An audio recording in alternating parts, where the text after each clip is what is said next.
আসসালামু আলাইকুম ওয়া রাহমাতুল্লাহি ওয়া বারাকাতুহু। আলহামদুলিল্লাহ, আমি আজকে বিশেষ করে কোরআনে কারিমের সাথে আমরা যারা সম্পৃক্ত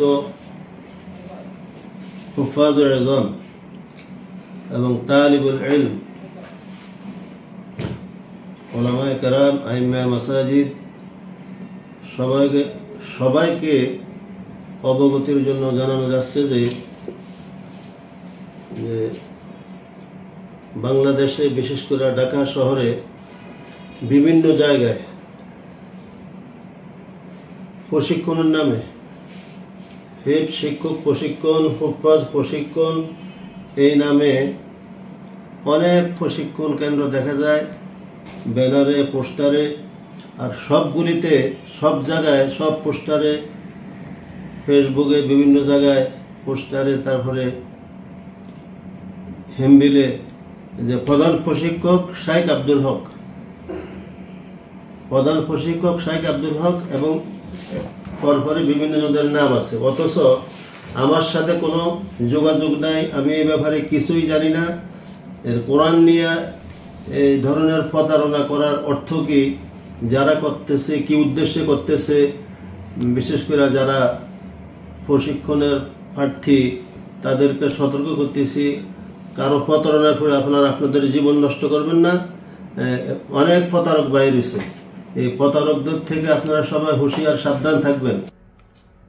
লক্ষ্য করা যাচ্ছে যে কিছু প্রতারক চক্র শেখ আব্দুল হক সাহেব হুজুরের নাম ও সম্মান ব্যবহার করে ভুয়া প্রশিক্ষণ কোর্স চালিয়ে আসছে। তারা ফেসবুক ও বিভিন্ন সোশ্যাল মাধ্যমে বুস্টিং করে বিভিন্ন নাম ব্যবহার করে হুফাজ মুআল্লিম প্রশিক্ষণ কোর্স, নুরানি মুআল্লিম প্রশিক্ষণ কোর্স, জাতীয় হিফজ মুআল্লিম প্রশিক্ষণ কোর্স, কেন্দ্রীয় প্রশিক্ষণ কোর্স, হুফাজ মুআল্লিম প্রশিক্ষণ কোর্স, বাংলাদেশ হুফাজ মুআল্লিম প্রশিক্ষণ কোর্স। এইভাবে সাধারণ মানুষের কাছে ওনারা এইভাবে প্রচারণা চালিয়ে আসতেছেন নিয়মিত। এই চক্র ঢাকার যাত্রাবাড়ি এবং আবদুল্লাপুর, আজমপুর এবং কি নারায়ণগঞ্জেও মাঝে মাঝে দেখা যায়। সারা দেশব্যাপী বিভিন্ন জায়গায় কোর্সগুলো চালিয়ে আসছে। সহজ সরল গরিব হাফেজ ভাইদেরকে টার্গেট করে তারা এই কার্যক্রমটি নিয়মিত চালিয়ে আসছে। নর্মালি দেখা যায় যে আমাদের যে সকল হাফেজ এবং আলেম জনগণ আছেন অথবা এই আলেম সমাজ যারা আছেন, তাদের মধ্যে এখনও আমাদের যে অ্যান্ড্রয়েড ফোন বা সোশ্যাল মাধ্যমের সাথে তারা ওইভাবে এখন পর্যন্ত কানেক্ট হননি। তো সেই ক্ষেত্রে ওনারা এইভাবে প্রচারণা এবং দেখা যাচ্ছে যে একজনের মাধ্যমে আরেকজনকে এনে 500-1000 টাকা পার্সেন্টেজ দিয়ে নিয়মিত তারা প্রশিক্ষণ কোর্সে মুআল্লিমদেরকে আনছেন। তো কিছু প্রতারক চক্র কিভাবে কাজ করে তার কিছু নমুনা। হুজুরের নাম ব্যবহার করে ব্যানার বানায়, আমাদের অফিসিয়াল অ্যাকাউন্টগুলো আগে থেকে ব্লক করে রাখে, কল করলেই বুঝে ফেলে আমরা আসল সূত্র জানি, আমাদেরটা রিসিভ করে না কখনোই, কারণ ওনারা আগে থেকে সেভ করে রাখেন, অন্য আরেকজনকে দিয়ে দৌড়ান, অথবা উনি ধরে ফেললেও উনি বলে যে আমি ম্যানেজার, আমি কিছু জানি না, হুজুর আসলে কল দিব, সাথে সাথে নাম্বার অফ। এবং ওনারা পোস্টারে কখনোই দেখবেন ওনাদের নির্দিষ্ট ঠিকানা ব্যবহার করেন না। এক্সাম্পল, যেমন আমাদের স্থান বর্তমানে খিলক্ষেত নিকুঞ্জ 2, 14 নম্বর পুরানবাজার জামে মসজিদ, শেখ আব্দুল হক ফাউন্ডেশন, বাংলাদেশ হুফাজ মুআল্লিম প্রশিক্ষণ কোর্স। একবারে স্থানীয় বিস্তারিত ঠিকানা। ওনাদের ঠিকানার স্টাইলটা দেখবেন এরকম যে খিলক্ষেত ওভারব্রিজ, এখানে এসেই নাম্বারে কল দিন, ওকে। আর ওনারা আবার দেখবেন যে এই ধরনের প্রচারণা নিয়মিত করে আসেন যে আমাদের আর মাত্র 10টি সিট খালি আছে, 5টি সিট খালি আছে, যে সকল মুআল্লিম ভাই আগ্রহী আছেন দ্রুতই ভর্তি, আপনার কোটা কমপ্লিট করুন। এই ধরনের আকর্ষণীয় বিজ্ঞাপনগুলো একটু বেশি ওনারা ব্যবহার করেন। তো যাতে সাধারণ যারা এগুলোর সাথে অভ্যস্ত না, নর্মালি ওনারা একটা হুফাজ প্রশিক্ষণ, ওনারা তো ভাবেন সবই এক, তো সেই ক্ষেত্রে চলে আসেন। আর ওনাদের আরেকটা সিস্টেম, অফিসে আসার সাথে সাথে আগে ভর্তিটা করে নেন। কারণ হচ্ছে ভর্তি হওয়ার পরবর্তী সময় যখন দেখা যাচ্ছে উনি বুঝতে পারেন যে আমার যে উদ্দেশ্য ছিল যে আমি আমার হিফজ মাদ্রাসা অথবা নুরানি প্রতিষ্ঠানে শিক্ষকতার ক্ষেত্রে যে অভিজ্ঞতা এবং আমার যে স্কেলটা আর একটু একধাপ বাড়িয়ে নিব, সেটার জন্য আমার যে স্থানে আসার আগ্রহ বা স্বপ্ন বা আকাঙ্ক্ষা ছিল, এবং পরবর্তীতে হুজুরের কাছে ক্লাস নেওয়া, শেখ আব্দুল হক সাহেব হুজুরের কাছে, এবং হুজুরের সাইনকৃত একটি সনদ নেওয়া। তো যখন উনি বুঝতে পারেন যে উনি যথাযথ স্থানে না এসে প্রতারক চক্রের হাতে পড়েছেন, যখন উনি অফিসে যাওয়ার পর আবার কথাবার্তা বলেন, তো তখন দেখা যাচ্ছে যে ওনারা বলে যে ভর্তি হওয়ার পর রিটার্ন দেওয়ার কোনো সিস্টেম নেই। এটা ওনাদের মানে ওইখানে সিস্টেম নাই। আমাদের এখানে মোটামুটি যদি মানে উল্লেখযোগ্য কারণ থাকে, কারো আত্মীয় স্বজন মারা যায়, হয়তো বা কোনো অ্যাক্সিডেন্ট হয়, এটা আমরা সাথে সাথে আমরা ওইটাই ওইভাবে ব্যবস্থা করে দেওয়া হয়। তো যাই হোক, এই ক্ষেত্রে দেখা যাচ্ছে যে আমাদের এই বিষয়টা নিয়ে অনেক দিন যাবৎ অনেক ধরনের কথাবার্তা নিয়মিত চলে আসে। তো আমরা এই বিষয়টার জন্য কিভাবে কি করতে পারি?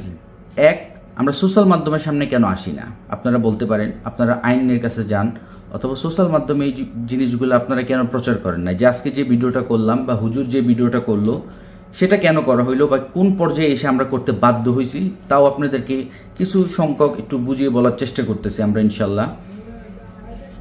তো দেখা যাচ্ছে একজন হাফেজ এই কোর্সটি করার জন্য উনি 2 মাস অথবা 1 মাস যেখানে আসেন ওইখানে চাকরি বা খেদমতটা ছেড়ে আসছেন, ওই মাসের টাকাটাও পাচ্ছেন না, এবং উনি আরেক জায়গায় কোর্স করতেছেন, উনি ওইখানেও কিন্তু আমাদের কোর্স ফিটা দেওয়া লাগতেছে।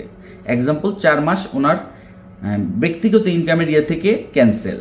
তো আসার পর যখন প্রতারণার শিকার হন, তো পরবর্তী সময় কিন্তু দেখা যাচ্ছে তার যে এই বিভাগে মাদ্রাসা বিভাগে মাদ্রাসায় হিফজ বিভাগে খেদমতের যে একটা আগ্রহ বা স্বপ্ন, এই বিষয়টার প্রতি আস্তে আস্তে তার গুরুত্ব বা ওই আগের মতো যে স্পিরিটটা এটা আস্তে আস্তে কমে যাবে, এটাই সাধারণ।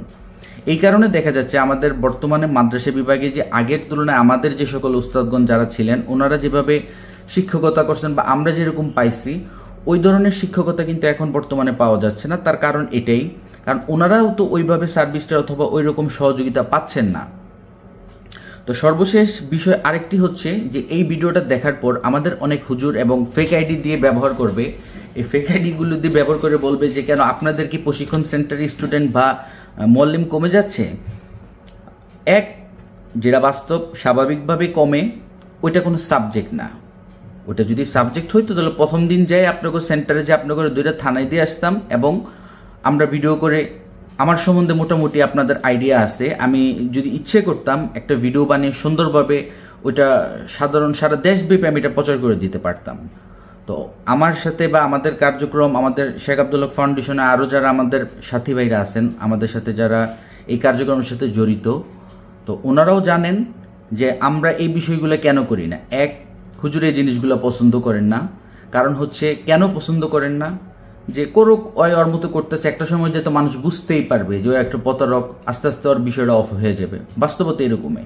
দ্বিতীয় হচ্ছে যে এই বিষয়টা যখন মামলা হয় তো একজন জানাজানি হয়, তখন একজন সাধারণ মানুষজন যারা থাকেন, আপনি যখন আমাদের ফেসবুক এই পোস্ট অথবা সোশ্যাল মাধ্যমে ছাড়া হয়, এই ভিডিওটা ছাড়বো, নিচে দেখবেন অনেকে এসে বলবে যে আমাদের কম হয়ে যাচ্ছে, এসে আরেকজন এসে বলবে এটা আমরা রিপ্লাই দিব। তো নর্মালি আমি কখনোই কোনো সোশ্যাল মাধ্যমে আমার ফেসবুক যেখানেই হোক, এটা আমার ব্যক্তিগত এটা বলতেছি, যেই কোনো কমেন্ট হোক, আমার কমেন্ট করছে সেটার ক্ষেত্রে আমি কখনোই আমার কমেন্ট ডিলিট করি না, বরঞ্চ আমি ওইটা রিপ্লাই দেওয়ার চেষ্টা করি। এবং ওই ভাই যদি আমার ভুল ধরিয়ে দেয় যেটা আমার ভুল ছিল, আমি ওই মাপটাও রিপ্লাই চাই। আর যদি দেখি যে না ওনার ভুল নাই, উনি সাধারণ বাংলা ভাষায় কথা বলতে আসছেন, অথবা উনি এমবি পরে কমেন্টে আমাদের ব্লগার, ওইটার বললাম না কমিউনিটি গাইডলাইনে পড়বে, ওইটা সাজার মানে হিরো সাজার চেষ্টা করতেছেন, তো নর্মালি সব জায়গায় কিন্তু হিরোর বিপরীত কিছু থাকে। তো নর্মালি আমি ওইটাই করি, আমি রিপ্লাইটা দিই। তো একটা পর্যায়ে দেখা যায় যে ওইখানে আর ওইটাতে ওই পর্যায়ে উনি হিরোর কার্যক্রমটা আর অ্যাক্টিভ রাখতে পারেন না, উনি আবার কমেন্টটা ডিলিট করে। এখন আপনি বলতে পারেন আপনি এমন কি? না ভাই, আমার যে বিশ্বাসটা আছে, আমি এমন কোনো কাজ করি না যেটা মানে করি না, বা এটা না আমি করি নাই যেটা উনি এসে লেখবে এবং সেটা সত্য হতে পারে ওনার কথা, সেটা আমার অপরাধ হবে এবং আমি দেখা যাচ্ছে কমেন্টটা ডিলিট করতে বাধ্য হব, এরকম কোনো অপরাধের সাথে আমরা বা আমার ফ্যামিলি, আমি আমারটা 100% গ্যারান্টি দিতে পারি, অগোচরে অনেকের অনেক কিছু থাকতে পারে, বাট আমার জানা মতে আমরা এরকম কোনো কার্যক্রমের সাথে জড়িত নাই। তো এই জন্যই আমাদের ওপেন বলতে কোনো সমস্যা নেই, আমরা যেই কোনো মতামত নিতে আমরা আগ্রহী। তো যেই কোনো মতামত বলতে যে আবার ফেক আইডি দিয়ে মতামত দিতে আইসেন না, যে এই মতামতটা, এই যে গুরুত্বপূর্ণ একটা মতামত যে দিয়েছেন যে ভাই, উনি কে বা ওনার সাথে একটু পরামর্শ করব, তখন ওনাকে খুঁজে পাওয়া যায় না, সমস্যাটা হয়ে যায় এই জায়গায়। তো যাই হোক, সর্বশেষ যে বিষয়টি বলতেছিলাম, তো এই প্রশিক্ষণ সেন্টারের আরও কিছু কার্যক্রমের নমুনা আপনাদেরকে বুঝিয়ে দেই। ওনারা দেখবেন যে বলবে যে কিছু সিরিয়াল খালি আছে, আপনারা যদি ভর্তি আগে থেকে কনফার্ম করে রাখতে চান তাহলে আপনারা বিকাশ অথবা কিছু টাকা পাঠিয়ে দেন, আপনারা এসে বাকিটা আপনার সিরিয়াল অনুযায়ী ভর্তি হয়ে নেবেন। কিন্তু ওনারা একজনও ভর্তি হয়নি, এটা একবারে সম্পূর্ণ।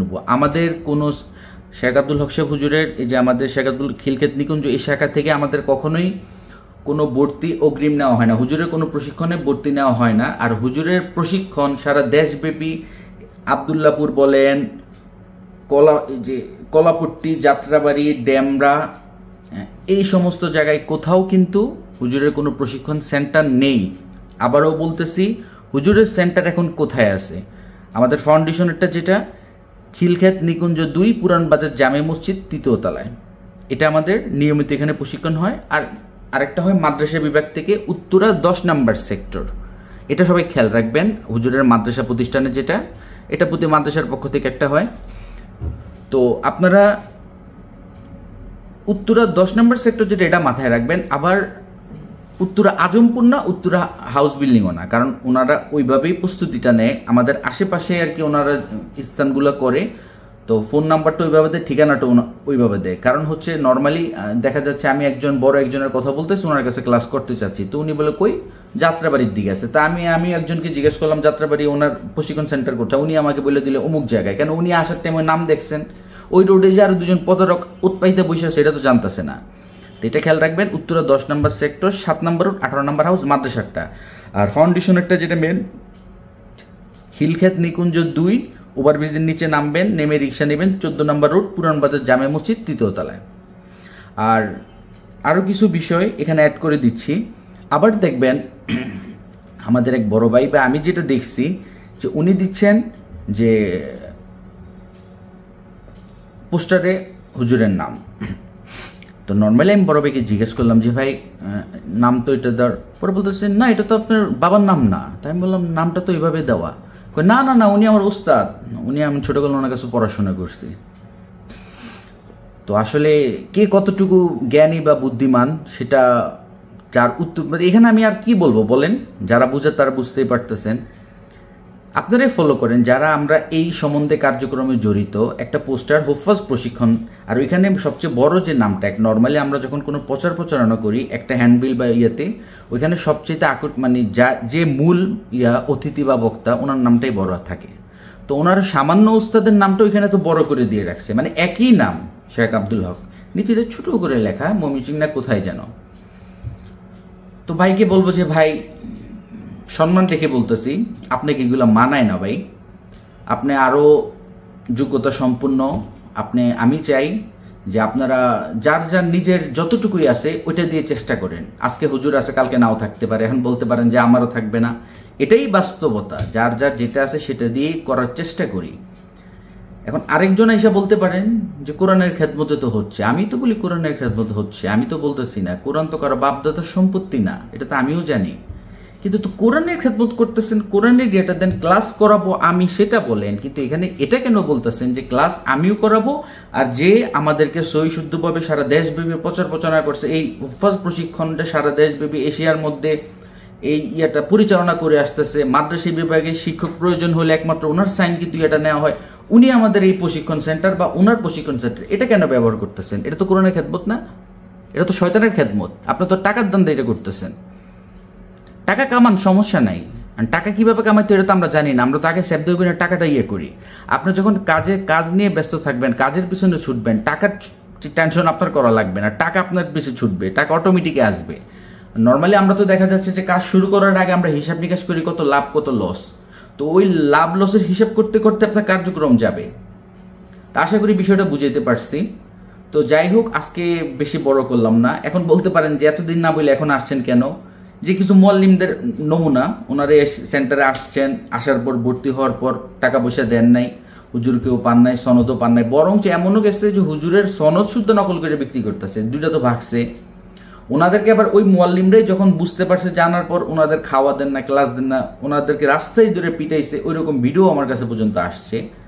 তারপর আমি ওইটা ছাড়ি নাই, কারণ আমারই ইচ্ছা যেটা হলো যে আমার কার্যক্রমের সাথে জড়িত ভাই, আমিও চাই উনি ওনার মতো করে উঠুক। আবার দেখা যাচ্ছে উনি একদিন আসছেন, এসে আমার সাথে কথা বলছেন কোথাও, মানে আমার সাথে কথা বলাটা বিষয়টা বলতে মানে হুজুরের যে হুফাজ প্রশিক্ষণ কোর্সের যে ইয়াটা টুকটাক মানে পরিবেশনা পরিচালনার দায়িত্বটা আমি আবার শায়াক না, হুজুর না, আমি হচ্ছি মানে এক কথায় যে মনে করেন কোনো মাহফিল স্টেজে যখন কোনো সম্পূর্ণ ডেকোরেশন যে কোম্পানি, আমি ওটা ডেকোরেশন কোম্পানি, সব আয়োজন করে দেই, বক্তা মানে কর্মী সবাই এসে অনুষ্ঠান শেষ করে তারপর বাংলে মনে করেন আমার চেয়ার টেবিল ভাঙে, ওই ডেকোরেশন নিলাম আমি, বুঝছেন বিষয়টা এরকম। আমি অবশ্যই দোয়া করবেন যেন আমিও ওনাদের পর্যায়ে, বড় বড় যারা আমাদের নিয়মিত প্রশিক্ষকগণ আছেন ওনাদের পর্যায়ে যাওয়ার আল্লাহ তৌফিক দান করেন। তবে ইনশাল্লাহ আমি যেটা করতেছি এটাতে আমি খুশি।